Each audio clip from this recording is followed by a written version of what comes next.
Y'all, the economy is jumping right now in so many ways. It's just like pandemonium. So, we are so excited to have our resident 10K economist, Dr. Cheri Phillips, in the house. Everybody put an exclamation point in the chat to say hello to Dr. Cheri. Y'all know Dr. Cheri always brings down the house. I hope Santa was good to everybody. I took a snow day, which is why I'm home today, because it was snowing in my area of Maryland. So if any of you are locked down with the snow, then oops. Okay, guys, that was on If me. any of That you was are on me. locked down with the snow as well, I hope you all have been safe. Also, three of my subcontractors last week told me they contracted COVID. So if you have not, if you've been safe thus far and healthy, please be very diligent on your safety and your health. I am a super fan of the wipes. I don't care what anybody says. Like, I wipe down everything. Wash my hands multiple times a day. So that's my PS safe for the day. Not going into any conspiracy theories because I'm not like that. I'm just saying, be vigilant. We got to be vigilant with our health. Now is not the time to let up. Um, my partner, Tawana, is not here, so we're going to get started. I'm sure she is watching from somewhere. She's not going to pop in tonight. Well, anyway, hello, everybody. Welcome to the 10K Project.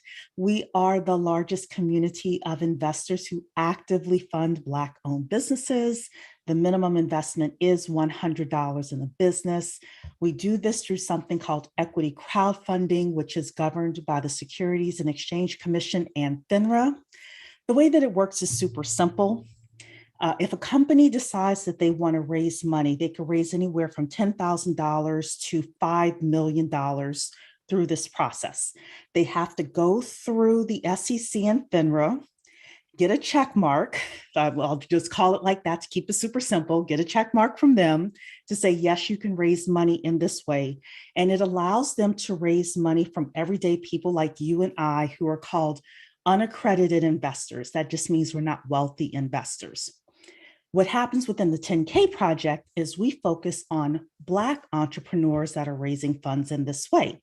So every Tuesday at 8 p.m. Eastern Time, we invite a Black entrepreneur to come and do something called a Bet on Black pitch, which has officially been trademarked. Yay!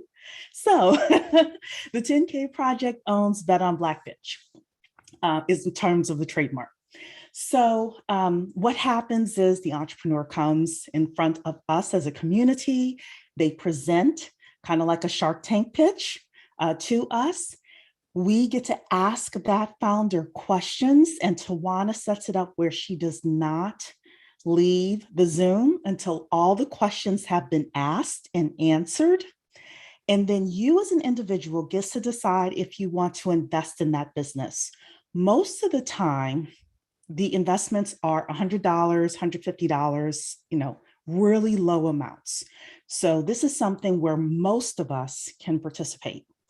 And then if that company does well, let's say they get an IPO, which stands for initial public offering, they go on the stock market, or they're purchased one day, then we as the shareholders in that business get to share in the upside.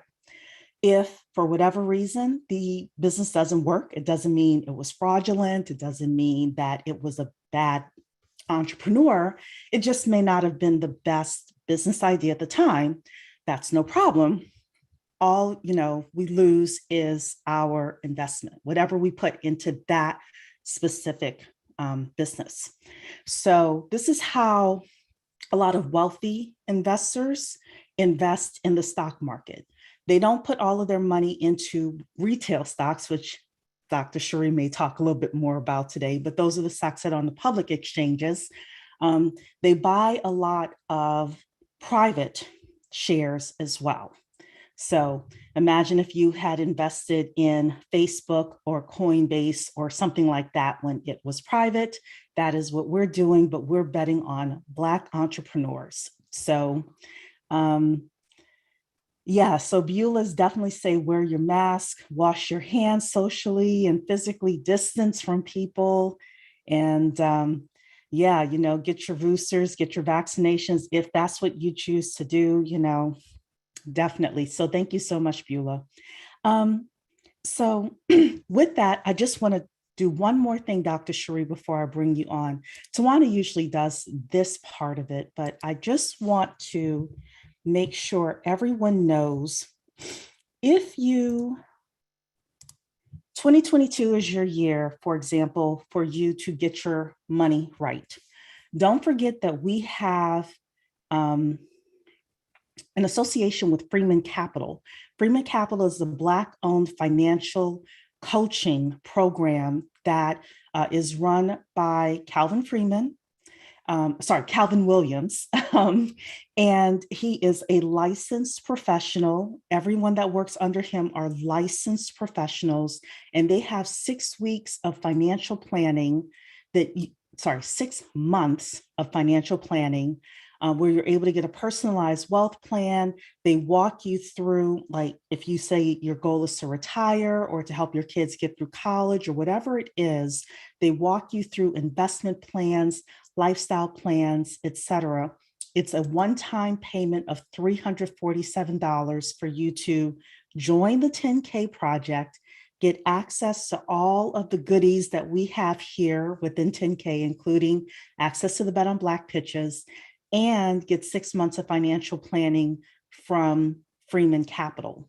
And then if you're already a member, I'm sorry, everybody. There we go. If you're already a member, you are able to upgrade for $247. What you want to do is come into the Knowledge Center. You want to come to where it says My Account, and you'll see your face there, and you will see member level.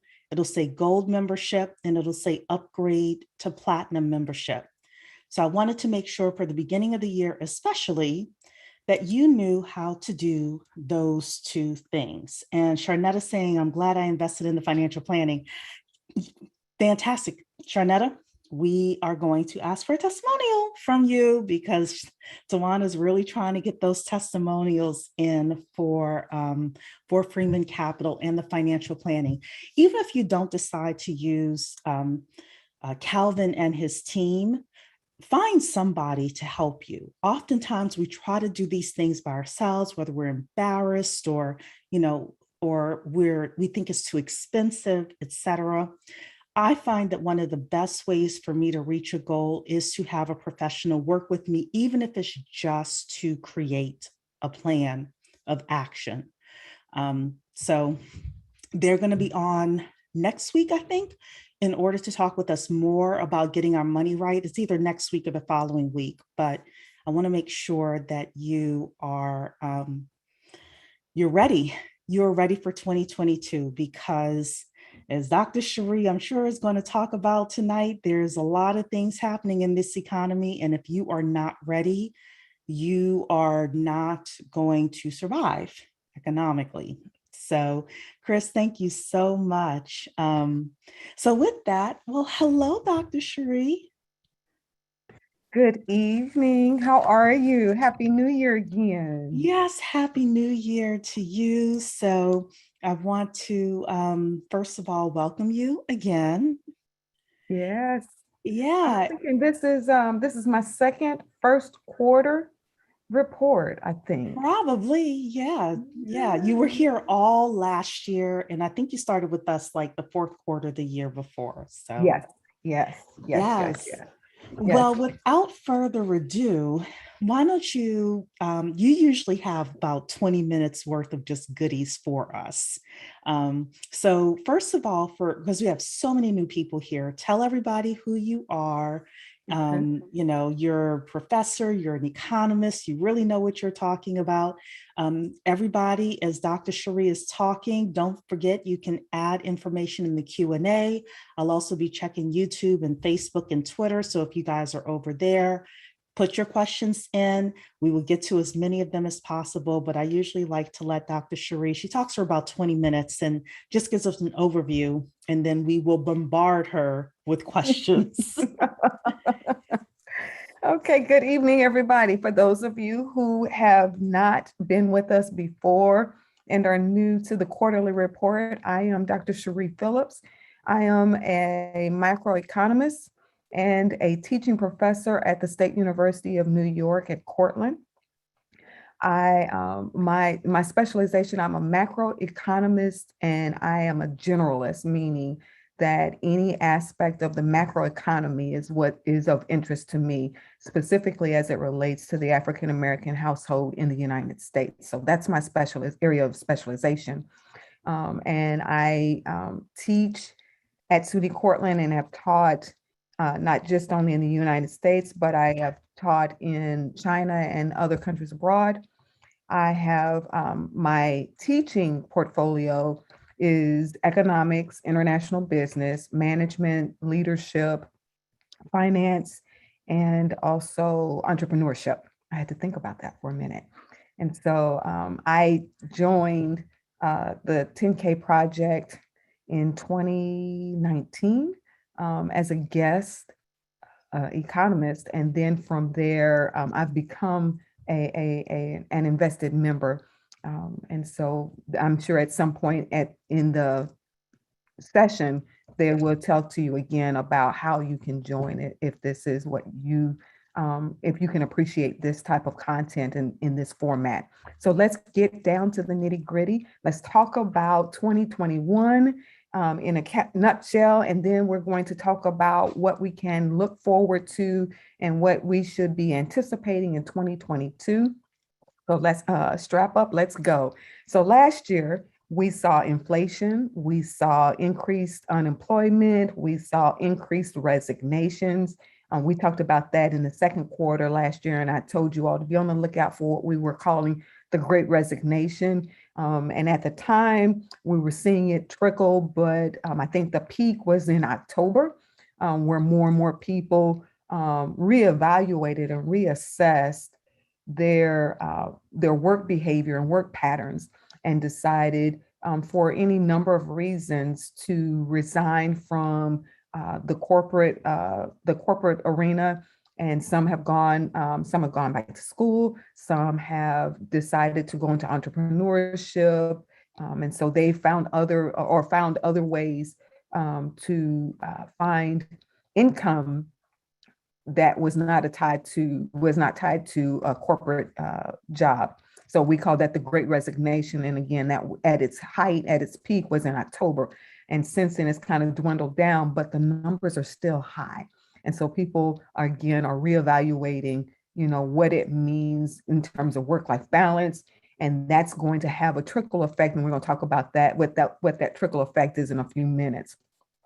Remember that last year, Wall Street was up in arms and argued that Reddit users were manipulating the market. Remember, there were comments that were made, and then the Reddit users would go and either buy or sell based on whatever instructions were given. And Wall Street was up in arms and very, very upset that the common folk were able to influence the market the way that it had. And so that was 2021. In a nutshell, we had a new president. We were still trying to grapple with this pandemic.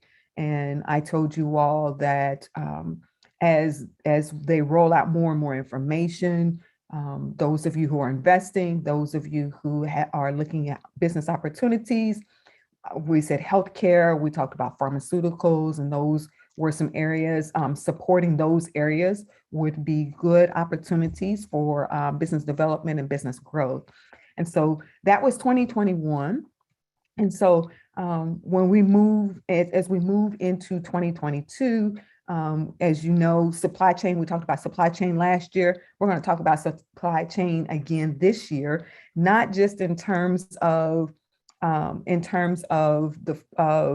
it impacted fourth quarter in terms of you not being able to find the items that you wanted to buy for Christmas. But if you notice, gas prices went up. If you notice, The food in the grocery store went up. And remember, we talked about inflation, and inflation is nothing more than rising prices. And so we saw how we have this inflation, and then we talked about high unemployment, and the combination of the two, along with a supply shock of some sort. When you put all three of those together, what you will come up with is what economists call stagflation. So you're hearing more and more about inflation. You're seeing it when you go to the pump. You're seeing it when you go to the grocery store. You saw that when you actually went to the store, some of the shelves were bare, so much so that retail shops would take paper that looked like products inventory and kind of draped the shelves so that, or they would do the tricks where you would have one item standing up and then the remaining items kind of stacked up so it looked like there was more there than it was. And then in some neighborhoods, you just saw bare shelves. So we called that was the supply shock from 2021. And that was initially it was COVID related, and then COVID not only allowed us to see chinks in education and healthcare, but it also exposed some areas, deficient areas in the supply chain management, especially since here in the US, we are highly consumption oriented and very, very low in terms of manufacturing, because we import a lot of the goods that we use and that we buy. Some of it we make here and then ship it to be processed and then import it back, export out to process and then import back in for retail. Others we just directly import in. And so because of the COVID related issues in terms of supply chain, we call that's the originating supply shock. And when you couple that with high unemployment, right now it's around 5%. And then you couple that with inflation, and I'm sorry, unemployment was 9%. Inflation is about 5%. And GDP, which is gross domestic product, and that is household spending, government spending, business spending, and then net exports, which is international spending. So when you look at all of that spending, household spending, government spending, business spending, the three major sections of the economy, and you add to it international spending, what you've seen is a decrease in spending. And so you have a slowing down of economic growth, and then you have inflation, and you have high unemployment and the supply shock. All of that comes together, and what you're going to see through the rest of first quarter, going into second and potentially third quarter, all things constant, you're going to start hearing people talk about stagflation and whether or not that's a good thing or whether or not that's a bad thing, and how will it impact you. And so again, paying attention to that, be on the lookout for that, because that impacts your wallet. As a result of that, CBS did a poll, CBS News did a poll, and they found that 26% of us stated that for 2022, we wanted to improve our health, and 20% of us said that we wanted to improve our finances.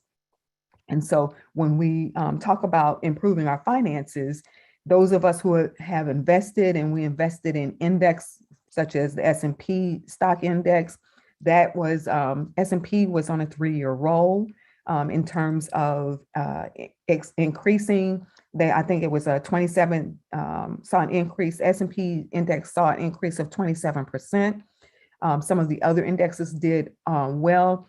That is primarily due to energy stock, real estate stock, tech and finance came in a distant third. So if you had investments in those areas, then you saw your portfolio expand.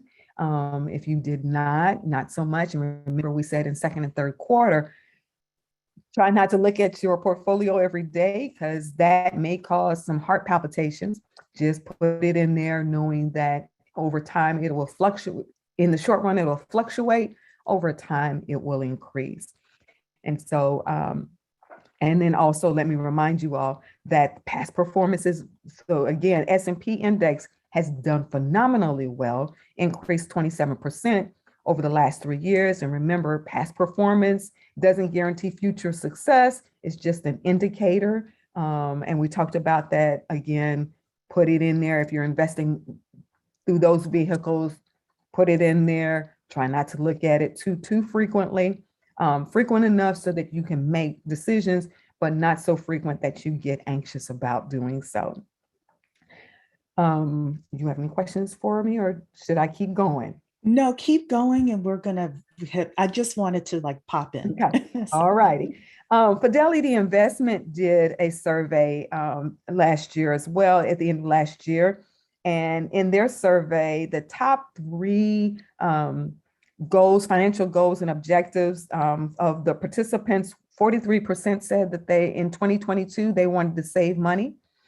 41% said they wanted to pay down debt, and 31% said spend less. And remember, as I explained about stagflation, that when you decrease economic growth because you're spending less and you're saving more, that coupled with high unemployment and coupled with inflation is how that kind of leads us towards the stagflation.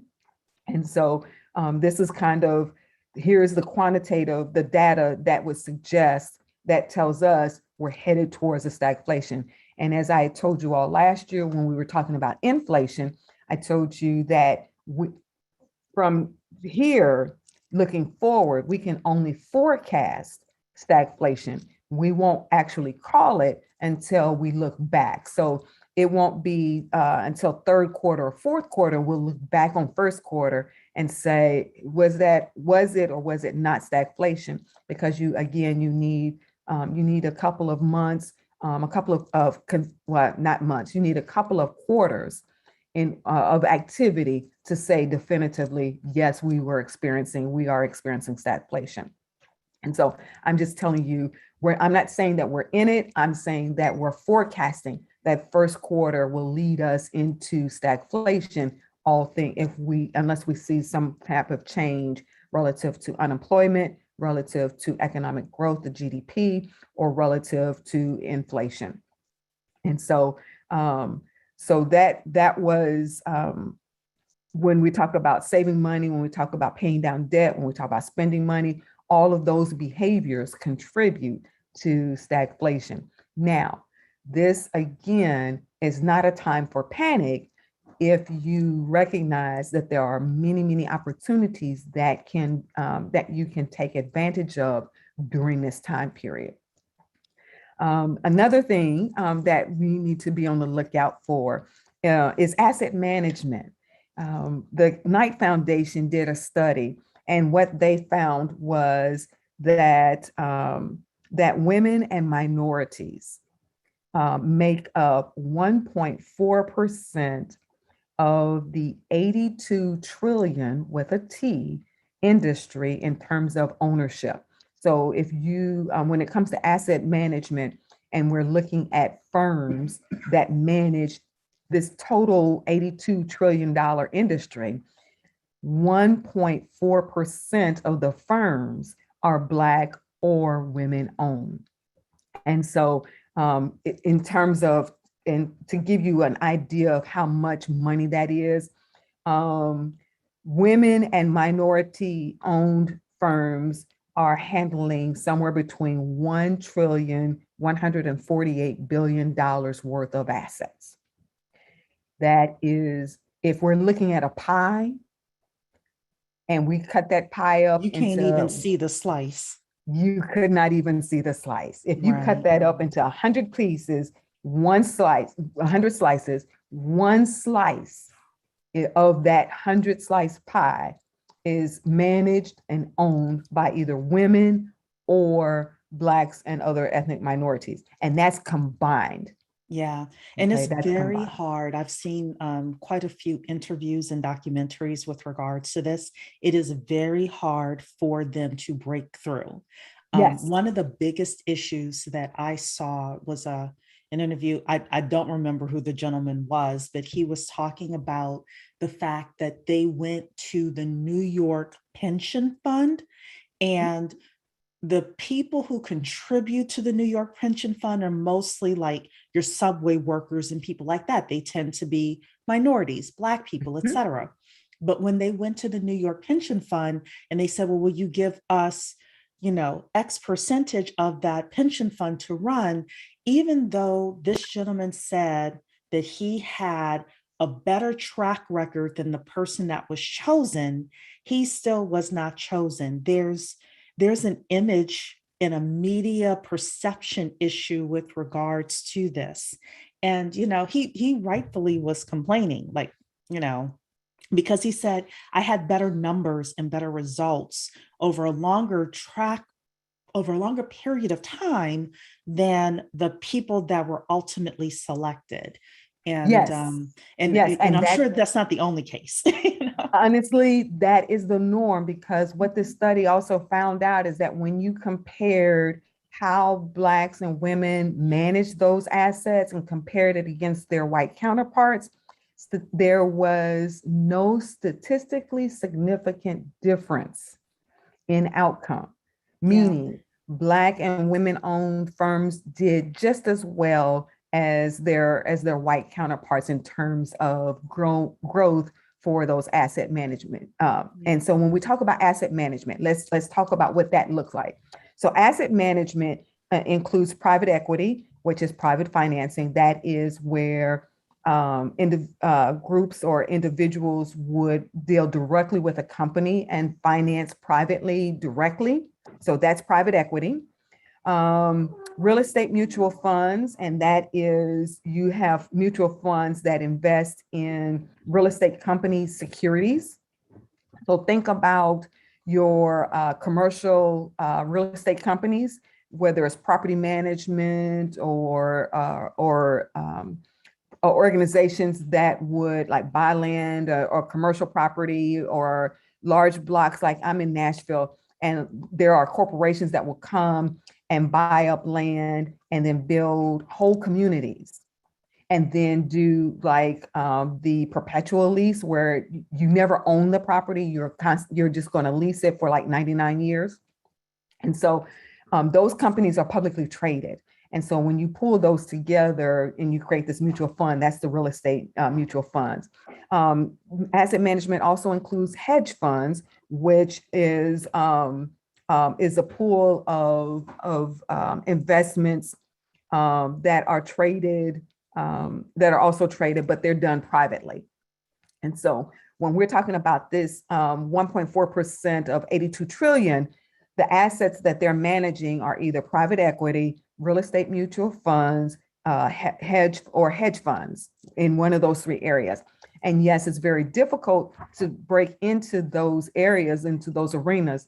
But what I will tell you is that now that this report is out, that coupled with the fact that um, there was a survey of certified financial planners, and there's 80,000 certified financial planners.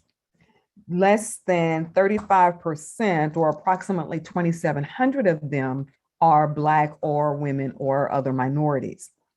And so when you couple that with the fact that you have 1% of the asset management industry being serviced by Black owned or women owned or other minority owned firms, expect to see a push. Expect to see these companies start, heavily recruiting. So those of us who have children in college, in terms of financial services, start seeing those push.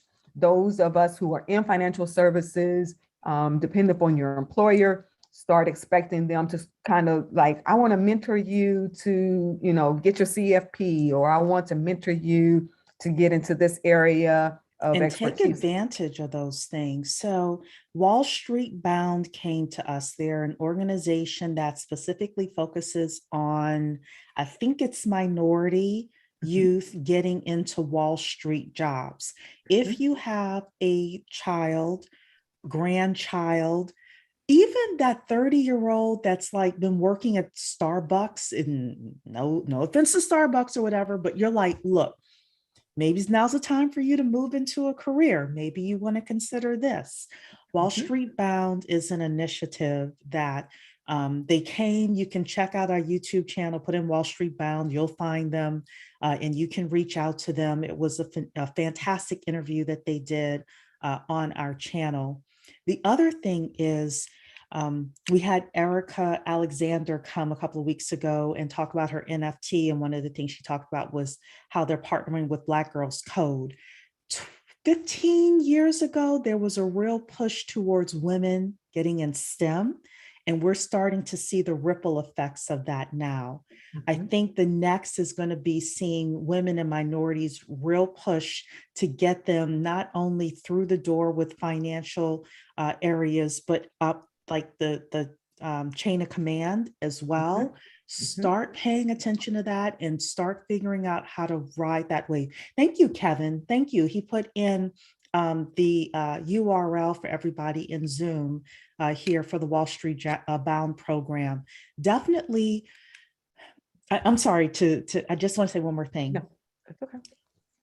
We have no excuse right now not to like really like go up 3, 4, 5, 6 steps on the ladder. Whatever it is that you want to do, there are mentors, both Black, white, Asian, male, female, that are willing and able and have the ability and the capacity to take you 3, 4, 5 steps up the ladder if you choose to do it. Definitely. Yes. We have had reasons for many years. My grandmother, born in the early 1900s in Louisiana, she had reasons not to be able to make it as far as we have. We, even though it's tougher for us, I'm not saying it's not tougher. We have so many people in so many ways to get there. And remember, your net worth is your network is truly your net worth. Yes. It's the people that could bring you into rooms and get you jobs and positions and higher wages or that business loan or whatever that you cannot get on your own. The biggest thing you can do is know the right people. That's it. And as you have said many, many times, not only you knowing the right people, but the right people knowing you. Yes, it's not what you know, it's not who you know, it's who knows you, That's who it. knows that you're excellent at what you do.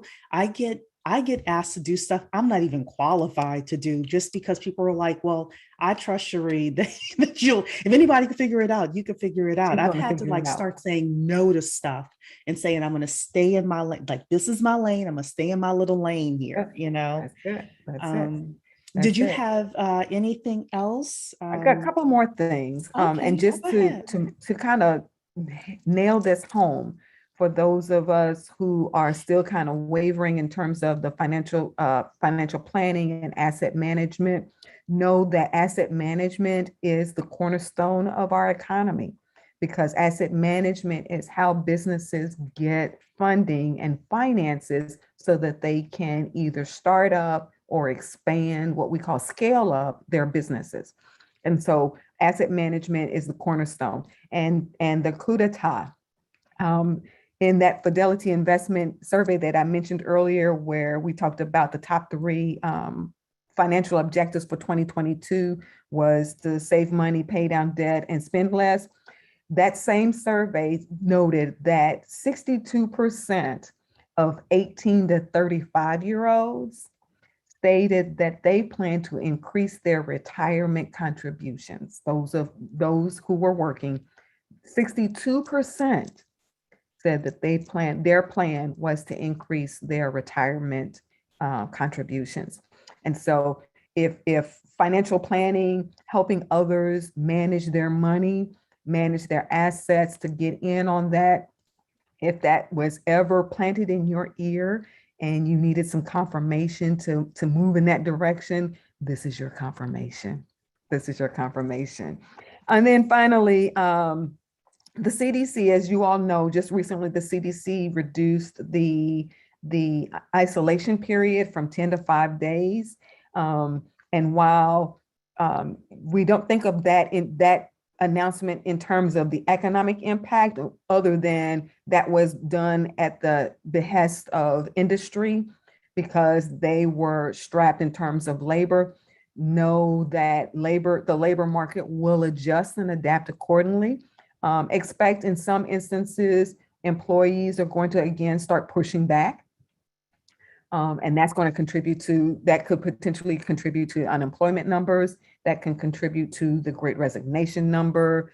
So that the fact that the CDC says we're going from 10 days to 5 days, while that may sound medical and in terms of public health, also know that there is an economic consequence to that as well.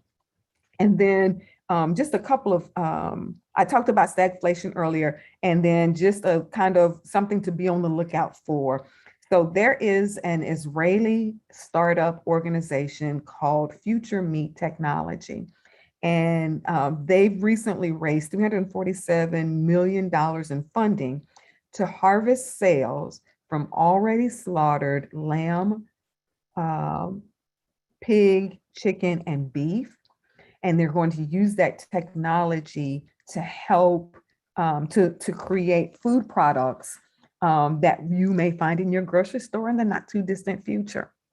And so how does that impact you? Again, we've talked about agriculture. We've talked about the agriculture sector. And so when I saw that, I was like, that is kind of interesting that we're using the laboratory yet again, and this time not just in modified vegetables and plant-based foods, but then now it's expanding into the meats for those of us who are carnivores. So start looking, and they are the first entrants. This organization, they're not the only one, but they are one of what we call early adopters of this technology. And so I expect over the next couple of years, you'll start hearing more and more about this technology of harvesting cells and then using laboratory technology so that we can keep a constant stream of meat in the grocery stores. And so that was just kind of like a heads up. So to kind of wrap it all up, we're start looking at the idea of the potential to move from inflation to stagflation. And remember, stagflation is the combination of high unemployment, high inflation, increased inflation, rising prices, higher unemployment, and then you have a slowing down of economic activity.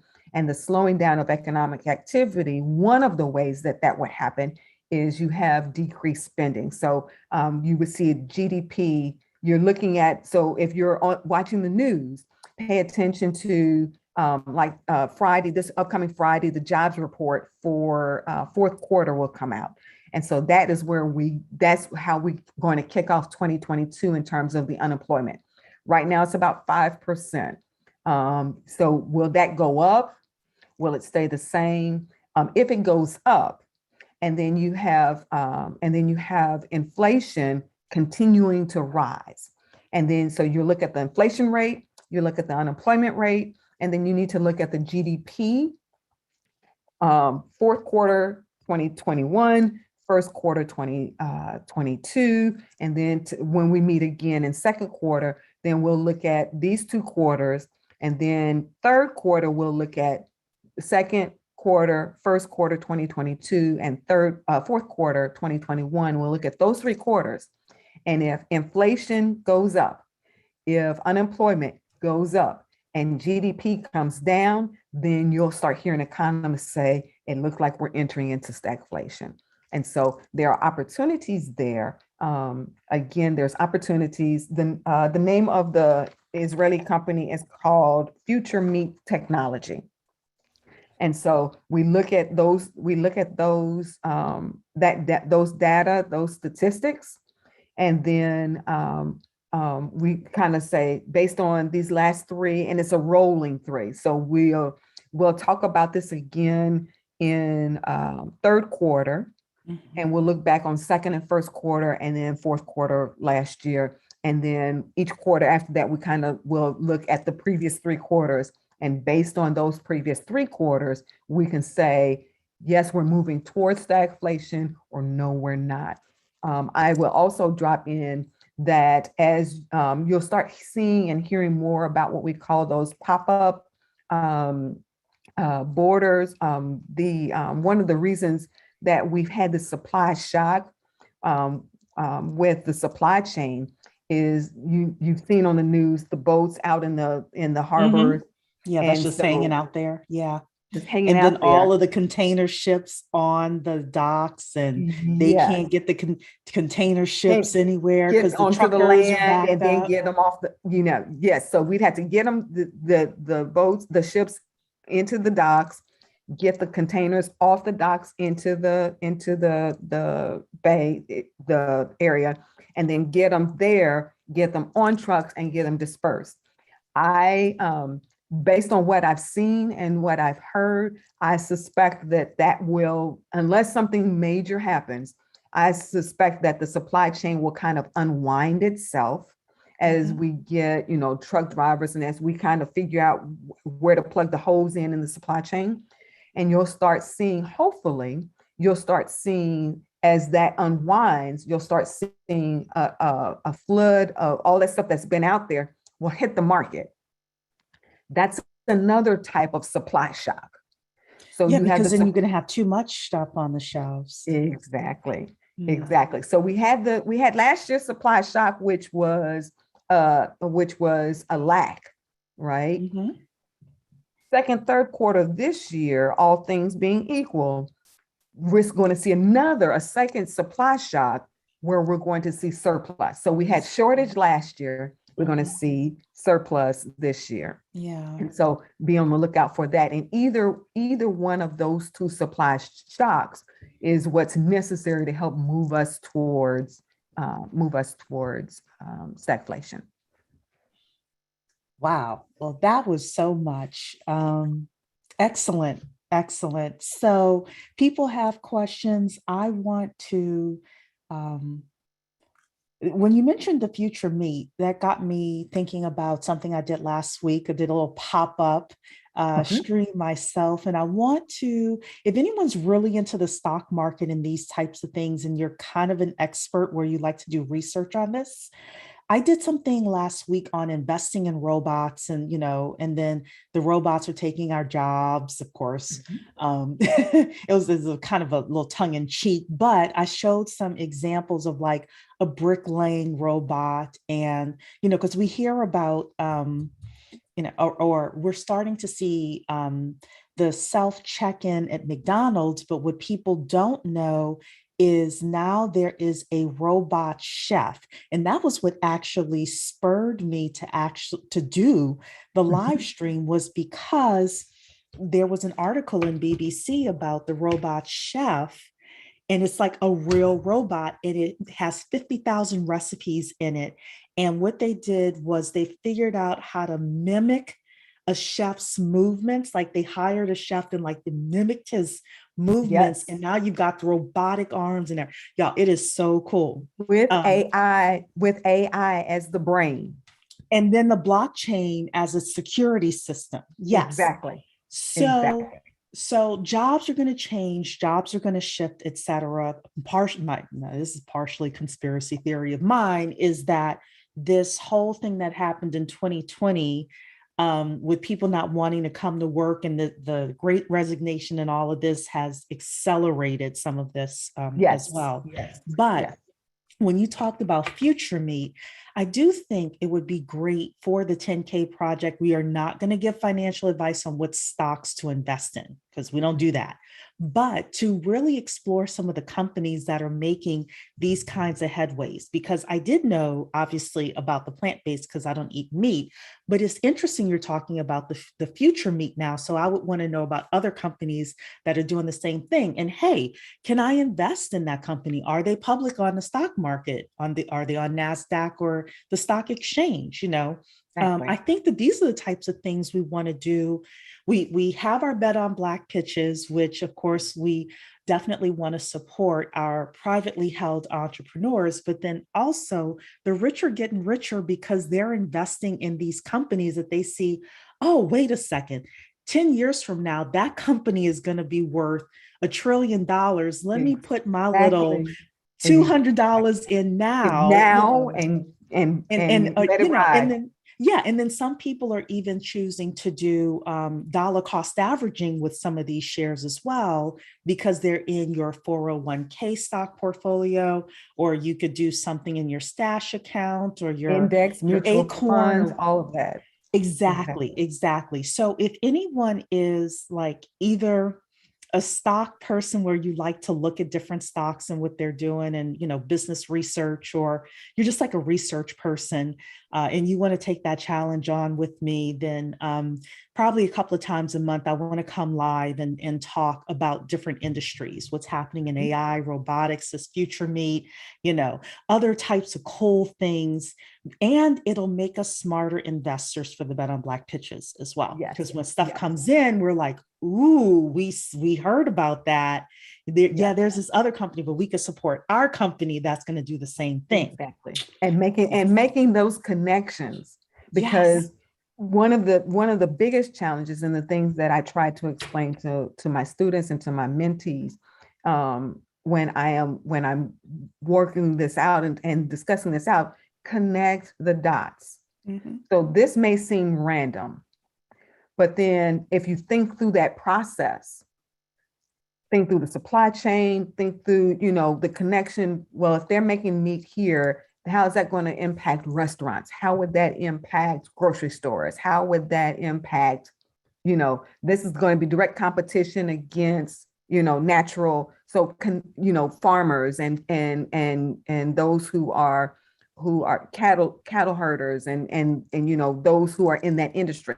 And so how will that impact those industries? And so connect the dots. It may seem chaotic and it may even seem unrelated, but there is, as my grandmother says, there's nothing new under the sun. And believe it or not, everything is interrelated and interconnected. You just need Mhm. to find the connections and then capitalize on those connections. Yeah, and I think that so I've belonged to a couple of groups, but then the leaders like, but I don't want to talk about specific companies. And I'm like, but that's the only way we'll learn is if we talk about a specific company. We're all aware that it's not investment advice, but learning how to be able to tell like, oh, this company really does have something. And yeah, I think I want to Mhm. throw $250 in there and just let it ride for as Mhm. long And see what as it happens. can, And see because what that's how happens. you find the Amazons. Back in my mother's And the friend Microsoft. told her a decade ago to invest in Amazon, and my mother was like, "Man, I don't feel like doing it." She tells the story all the time, and I mean, like for the past 3 years, she's been like, if I had invested in Amazon when such and such a person told me to, we wouldn't have to work. I'm like, Yeah. Yes. Yes. Yeah. Yes. Yes. So we do have some questions in here, but I did want to make one more well, ask a question and then make a statement as well. Uh-huh.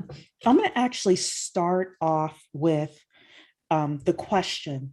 Did you see the article about the fact that Black male unemployment is causing the Black community $50 billion of we're losing $50 billion a year of income because of Black male unemployment. The gap, actually, it's just a Yes. gap. The Just the gap.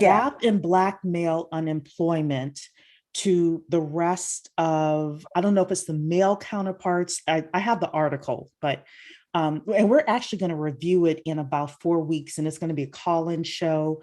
or I want to have a panel with just men talking about this because um, Yes. And but it's $50 billion to the Black community every year. think about this. Since the beginning of tracking the gap, that disparity, Mhm. Black men have since the beginning have consistently lagged. It's So if you gotten just worse too. and it's gotten worse. So if you Yeah. take, and I think if I'm not mistaken, that was covering a certain period of time Mhm. for that. They were saying just in this era, in this time, this is how much has been lost. Now take that and go back, and if you go all the way back to when this statistics was actually being done and studied, which I think is, I want to say 50s, 60s. I don't know. If you go back to that, if you go back that far and then try to calculate how much the Black household has lost in terms of wealth, in terms of just financial stability, it is grossly staggering, grossly staggering. Yeah. Danita's asking if we could put this on Facebook Live. I guess you're talking about the whole blackmail thing. Yes, that will be public on Facebook Live. So Facebook, YouTube, all of our social channels, that'll be a public discussion. It's going to happen at the end of the month. The other thing is, so I'm gonna I know Dr. Cheri can roll with this. When I was on Dana's show, shout out to the real Dana. I don't know if she's in the audience tonight, but I showed her people this and I wanted to show it to our community as well. Uh, so can you see my screen, Black demographics? Mhm. Okay, so when we talk about inflation, sometimes we don't really realize like the significance of what we're talking about. So this is blackdemographics.com. And this is just showing in our households back in 1967, our households were bringing in $28,510. Yes, there's always been a discrepancy between us and everybody else. But right now, this is as of 2018, it says we're bringing in $41,361, right? I Mhm. just wanted to show everybody what this is in terms of dollars today. So if I go back to this $28,510 and I ask, how much is that supposed to be, or In is it current in dollars. today's terms? You can go to this website here. It's in 2013dollars.com. And it shows here $28,510 in 1967 is worth $237,000 today. And you may Adjusted say, for Cheri, inflation. that's 2022, not 2018. 2018 wasn't much better. You know, you can go back and do these numbers. But when we think about our houses getting poorer and the lack of generational wealth and all of that, if we're looking at what our where our households need to be in order to just match up, not even beat where we were back in 1967. When I saw this number, I was like, whoa, you know.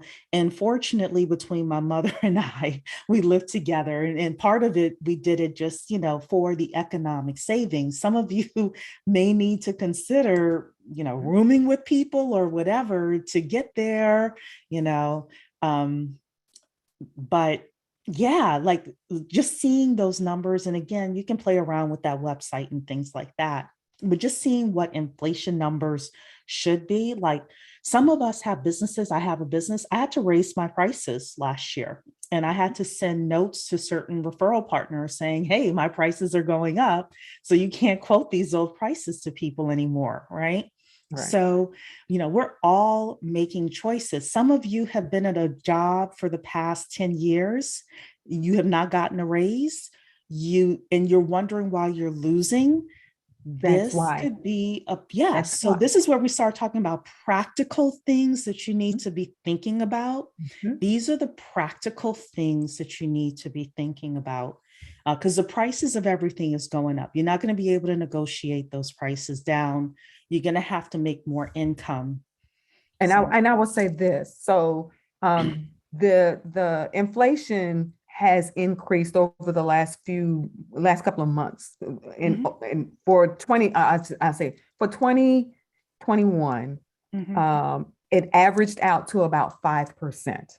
mhm, If you are working and if you're employed and you're not an entrepreneur and you go to a 9 to 5, if your employer did not give you a 5% raise, you're in the hole. yeah. Okay. 5%, if your income would need to match the prices. And at this point, it's 5%. Mhm. So if inflation is at 5% and your income is at 5%, then you are flush. If your income increases more than 5%, then you're good, you're well. If your annual review and you got your raise and it was 2 or 3%, there's a deficit. Okay, so that's where, for those of us who are working 9 to 5s, and you're trying to figure out why I can't make ends meet.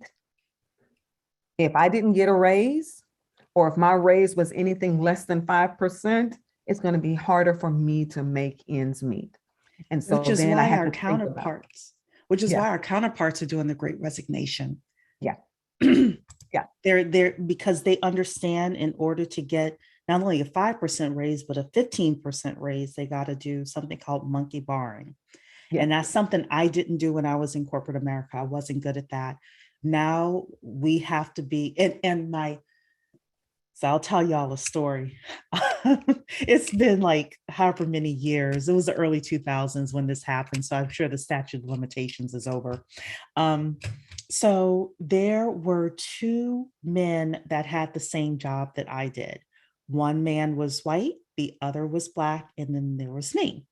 The other two men had come from other companies. They monkey branched every 2 years. Monkey branch just means that they move from job to job every 2 to 3 years. I did not. I stayed at that job for 5 years. I was very content, very happy, etc. La la la la la. Right? True story. One day I got a hold of payroll. It just fell into my lap for a specific reason. They usually never showed you payroll. Do you know the difference between my salary and the white man's salary, Dr. Cheri? When I'm I going to say, saw that number, I nearly fell out the chair and then I ran to my boss's office. I'm going to say about 10, 15%.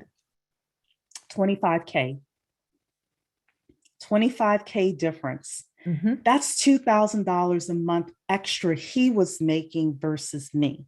Exactly. Yeah. Yep. And now when I walked into the office, I played it cool. I didn't let her know that I saw the numbers or anything. I just was like, hey, because they were putting a lot of responsibility. And that's another thing with Black women. We take a lot of responsibility without compensation.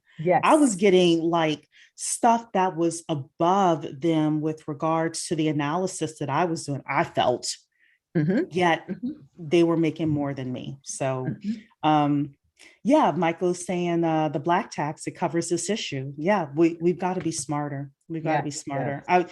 And I Yes. wish I had, I almost say I had very good parents, very, very good parents, but my parents didn't teach me these things. They didn't teach me the game of corporate America. They didn't teach me the game of like getting into college and Mhm. no, you pledge Delta or you pledge AKA, and this is why So you you can do it build and that you do this network. and you move. Mhm.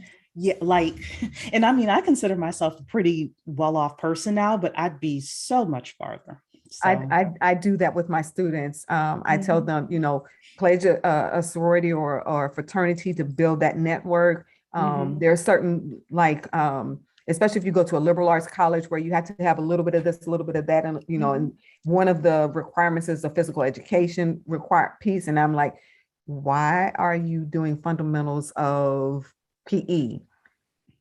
Take the golf course, do the tennis, do do one of those types of activities.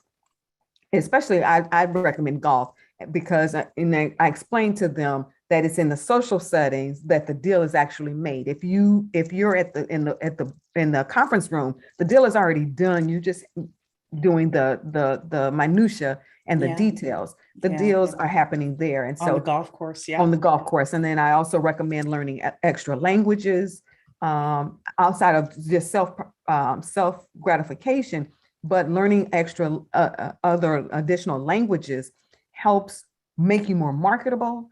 And it also opens doors, international business doors. And because you have that extra skill set, it allows you into rooms that you might not otherwise have opportunity to get access to. Yeah, I because agree. unfortunately in the US education system, it is strictly English. We don't emphasize bilingual education. We don't emphasize foreign languages into high school, which is well past the time that we should be doing that. But that's another story for another time. One of the So we've questions had so much fun, but we have like Yeah. 6 questions here. We're going to do rapid fire with the questions so we could get you out in 15 minutes. I Okay. apologize, everybody, but I still hope that you enjoyed the combo tonight because there were things that I wanted to express specifically based on Dr. Cheri being here. So question number 1 is from Kevin. Jerome Powell of the Fed said they will begin tapering and increasing interest rates. There's a saying, 3 steps, then a stumble. Do you believe that the market is due for a correction in 2022 or 2023? The market is always due for a correction. And it's only due for a correction because, again, the last 3 years we've saw phenomenal growth. And so again, we talked about this in previous sessions. The business cycle, you have your ascension rising, and then you have a peak, and then you have this downward and then go into a trough. And so for the last 3 years, we've been doing this with the stock market. And at some point, it's going to have to taper off and curve, and then it's going to drop. So that's the correction, because you don't want, if it just keeps going, historically, that's never happened. It's a cycle. And so at some point, we're going to see a peak, and then we're going to see a downward slide that will lead to a trough. And so what Jerome Powell is doing and what the Federal Reserve tries to do is extend the ascension, extend the peak, and minimize the down and the trough. And so there's going to have to be some type of correction. I do know that the federal the policymaking committee met before the holiday season, and that they've also said that they're looking for increases in terms of interest rates. They're looking at increases in 2023, and then about 2 or 3 in 2023, and then another 2 in 2024. And if they follow that path, then interest rates will move closer to like 2.1%. And so you're not, while everyone's is focusing on saving money, the reason why that families are looking at saving money is because we've just gone through a year and a half of almost 2 years with the pandemic. And so now the natural inclination as a household is, I don't know how long this is going to last. Mm-hmm. And I never want to be caught again, whereby I have to be dependent upon the government to provide me with a stimulus. Because if there's, other political things going on, there's no guarantee that the government would do a stimulus. So I need to make sure that I'm covered, I cover my own bases. And so I'm going to save. And it doesn't matter that interest rates are near zero. I'm still going to save because I need to make sure me and mine are good. Mm-hmm. If the Federal Reserve follows their initial plan, it will be a gradual increase over the next 2 years. And interest rates will only go roughly estimated about a little over 2%. So that would not necessarily be, if I'm saving money, I'm saving money not necessarily as an investment tool, but I'm saving it as a living tool. I want to make sure I have money that covers my expenses. So in the event the federal government doesn't do a stimulus, my bills still get paid. Perfect. Next question here is from Chris. I've made an investment with crypto trading, and so far I've been getting 3 to 3.5% gains weekly. How do you feel about crypto trading platforms? And I have an opinion about this too. I don't have an opinion only because I am not trained. I don't have enough training. Most of my information, my research has been anecdotal. I haven't done any objective research on crypto trading. I would assume that it is similar to day trading, um, and with the only difference in being both of them are unregulated, although there's some regulations with day Some trading that regulations are doesn't, coming. Yeah. yeah, that don't exist currently with crypto trading. And so again, when I'm advising, and I'm not a financial planner advising, when I am talking to families about how to manage what they have better or differently, make sure you take care of, your needs, rent and utility and food, and make sure those are taken care of. And then if you don't have anything left over, now let's talk through how can we increase the income so that we can get to a place where we are making investments, and then making investments based on your level of comfort with risk. And so if you are comfortable with crypto trading, knock yourself out. I don't particularly have a recommendation because, again, that's outside of my area of expertise. So most of you may know that I was the head of Black Blockchain Consultants for 3 years. Plus, Talisha may be here as well. I will say, so number one, I don't tell people what cryptos to invest in. I will say a couple of things though about crypto.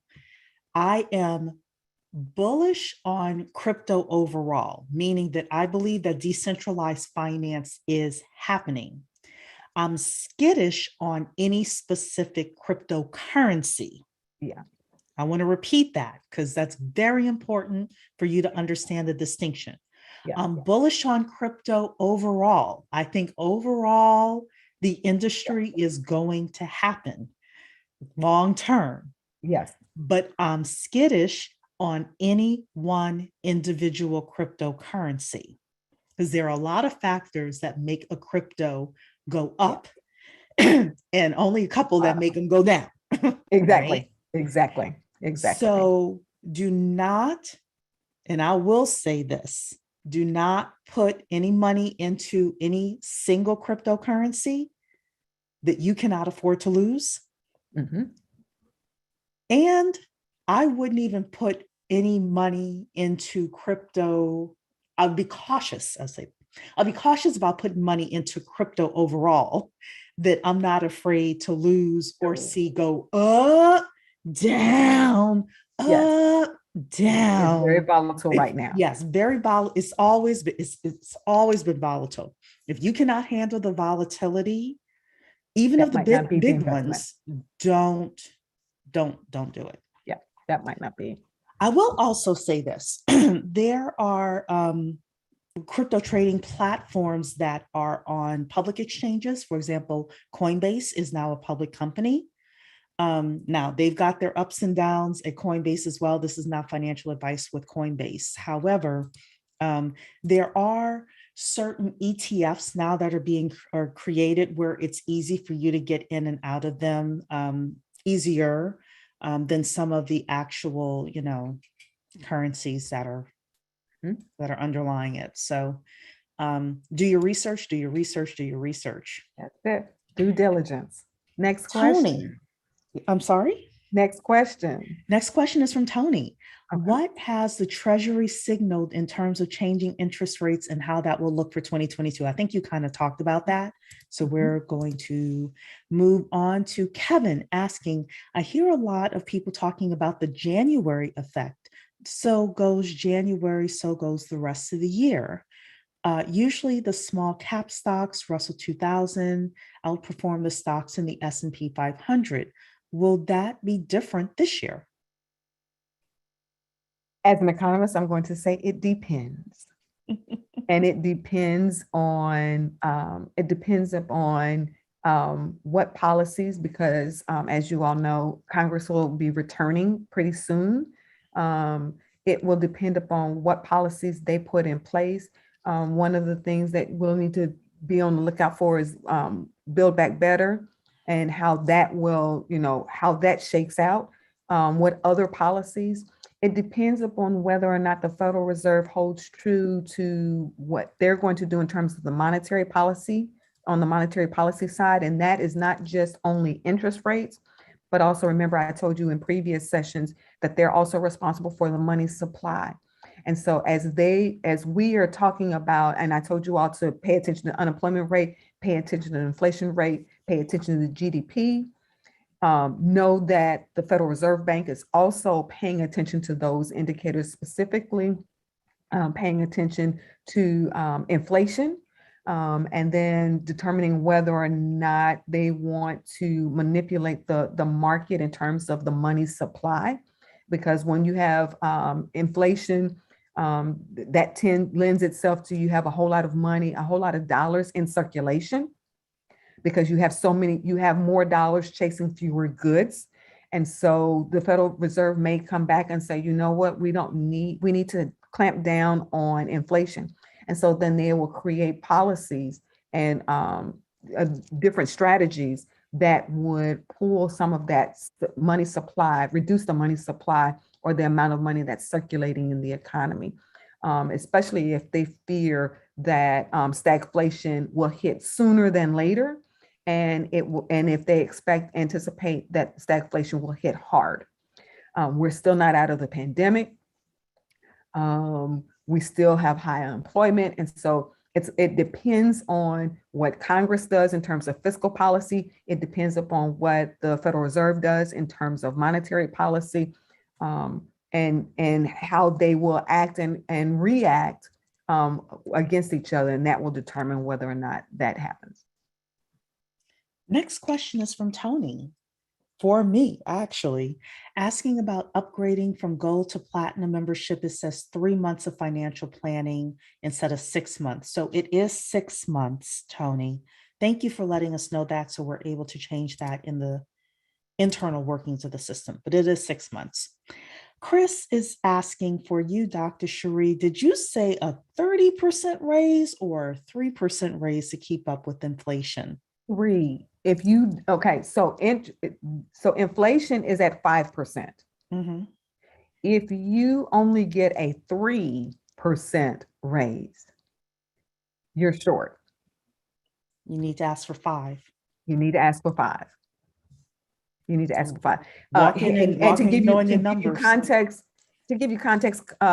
just approved what they call COLA, cost of living adjustment, for our elderly who are on Social Security, and it's called cost of living adjustment, COLA. And basically what they do is they try to tie the increases to the inflation. Now, I don't think that the COLA for Social Security is at 5%, but when we're talking about your raises in terms of I'm working for an employer, pay attention to what the inflation rate is, and negotiate your salary increase to match that increase, to match or close to matching it, so that the deficit is not that large. Now, if you can negotiate greater than the inflation rate, then that's to the good. Or you monkey bar. Or you monkey. Listen. Final question for the evening is from Tony. With the Biden administration and the economic outlook, How likely are we to see any further student loan debt relief?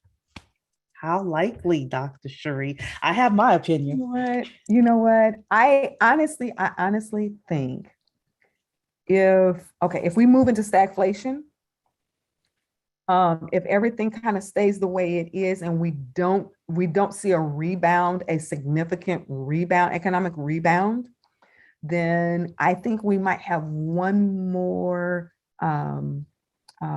what is it? What did they just call it? Pushback? Yes, I would expect one more. And I would expect that they would wait to the last possible moment, meaning as close to election cycle as possible.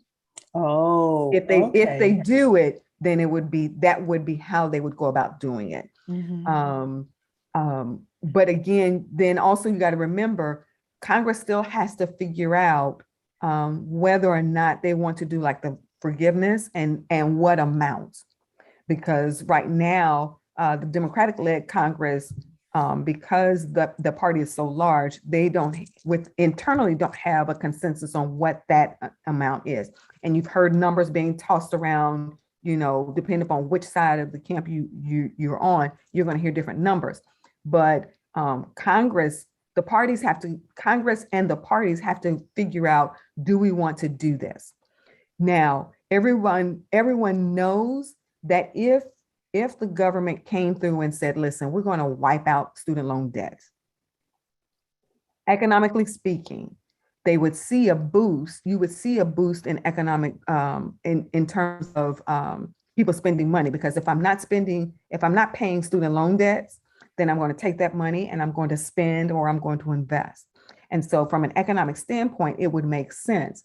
The problem is socially, it is there's a rub, because there are those who say, why would you want to cancel out the student loans when people before have paid off their loans? And so socially, it is not, it's a lightning rod.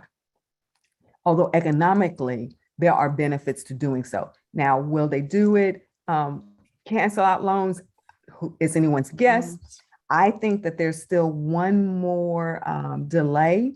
But if it happens, it will happen closer to the election cycle. That is very interesting. I didn't think about the election cycle. I thought like this is it. And actually, I did something on the 10K Project YouTube saying you all got until I May, think and this is so you it. to get it together. So ask for your raises now, whatever. Right.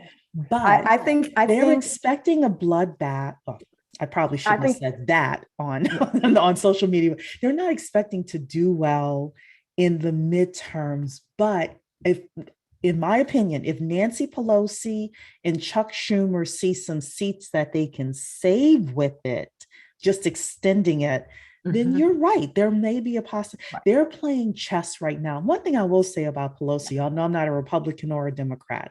You know, is that she's very shrewd. She's a very smart woman. And Yes. if she can figure out how to save her speakership, Yes. and if She's going that to. comes through, Yes.